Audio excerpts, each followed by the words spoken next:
Good morning, students. Today we are going to discuss a very important concept of sports and games, that is warming up.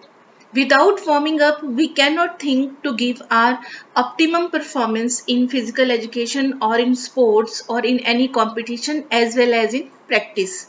Like many other factors, many other concept of sports and games, warming up also depends upon many factors.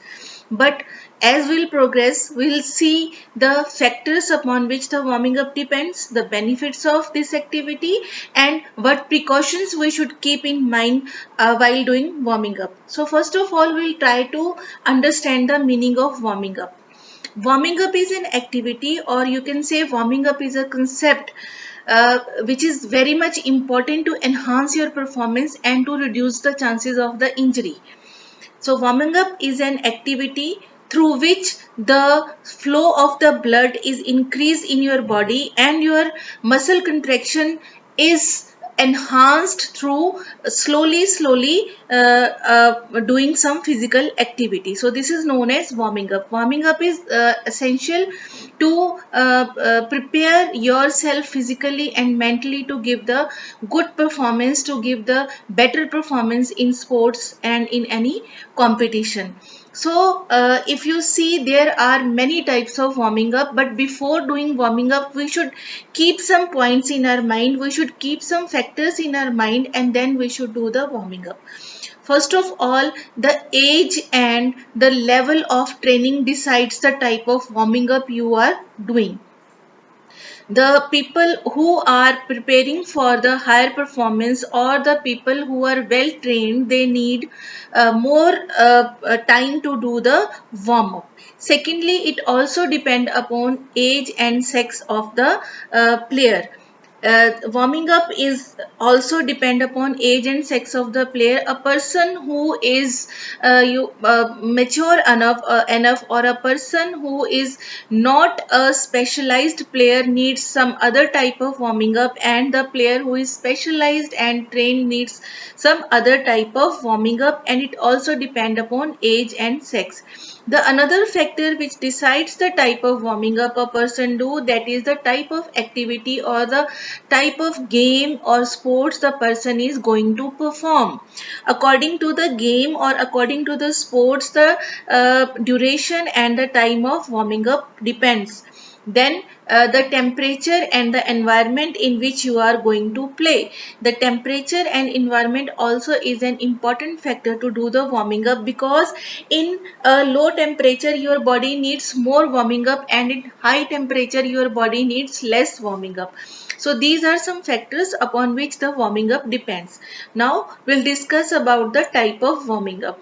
Just think, when you start playing, so what are the factors which you want to control and you want to balance? There are two factors, psychological and physical factors, which you try to balance before the competition starts. And during the competition, if you are physically and mentally fit, then you will be able to give the good and your better performance. So depending upon this balance, the warming up is also of two types. One is the physical warming up, and then another is the psychological warming up. First of all, we'll discuss about the psychological warming up. If a person is physically fit and is trained enough to get the maximum performance in the competition, but psychologically he or she is weak somewhere, or he is feeling she is feeling anxiety, fear, or any kind of negative emotion before starting of the competition, then definitely the performance of that player is going to reduce at that moment of the time. So to tackle this problem, the psychological preparation of the player is very much necessary, and the psychological preparation of the player before the competition, before the starting of the competition, is known as psychological warming up. In this warming up, the main role of coach and the teacher is there. The coach and teacher can boost the confidence of the player, can motivate the player, and can give some activity to the player by performing which the confidence level and is enhanced, and the fear and anxiety may be reduced. For example, if I am a sports teacher, I can give some imagery technique to my player, and I can say you just imagine that you are playing very well and our team is winning. This type of imagination will bring a different type of confidence in the player, and this is known as psychological warming up. The another type of warming up is physical warming up. As the name suggests, the physical warming up is the bodily warming up through which your body and different parts and different system of the body get prepared to play some game. This is known as physical warming up. Now physical warming up can be divided into two parts. One is the active warming up and another is the passive warming up. So first of all, we'll discuss about the passive warming up. Passive warming up, as the name suggests, in this type of warming up your body need not to do much physical activity, but while sitting at a place or through some physical means or through some outer help, your body automatically get warmed up. For example, when you take some steam bath or when you take some caffeine up to a desirable quantity, up to a quantity which doesn't come under doping, that is known as the passive warming up. In passive warming up, we generally take steam bath, we take some hot drink, and sometimes we, while sitting, shake our legs, shake our hands. This is known as passive warming up.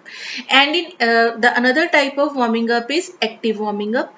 In active warming up, we have to do some activity, we have to perform some activity through which our body temperature raised, our blood flow come to the optimum level, and your muscles get ready to do some activity. So physical warming up is very much important, but again we can divide physical warming up into two parts. One is the general warming up and another is the specific warming up. Again, the duration of the general warming up and the specific warming up depends upon the training of the player, the level of the competition, the age, sex, and the environment where the player is going to perform. Now, in physical warm up, we are discussing about the active warming up, and in active warming up we are discussing about the general and specific warming up. General warming up is the warming up in which the general exercises regarding sports and games is done to bring your body into action and to break the inertia and to bring your muscles into a working position and to raise the blood flow and the temperature of the body. Such type of general exercise comes in the general warming up. In this type of warming up, we do not perform the specific activities related to some sports or games. We generally do some physical activity to bring our body into motion. For example, jogging.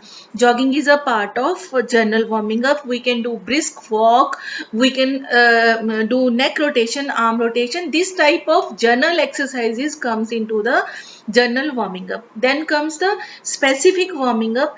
In specific warming up, we just involve those muscle groups and those parts of the body which are greatly used in the upcoming competition or which are greatly used to give the maximum performance in the game. For example, if I am preparing to play a match of hockey, then I will do some exercise with hockey and ball, with hockey stick and ball, to give the performance, and I will perform some fundamental activities of the hockey also. For example, I may dribble for some time, I may try to give some 10 to 15 pushes to some other body, I may hit, I may move along with the ball. This is known as specific warming up. Same way, if I am going to play football, I will kick the ball, I will stop the ball, I will throw the ball, and I will try to engage those muscles group which are greatly needed to perform the upcoming activity. So this way we do the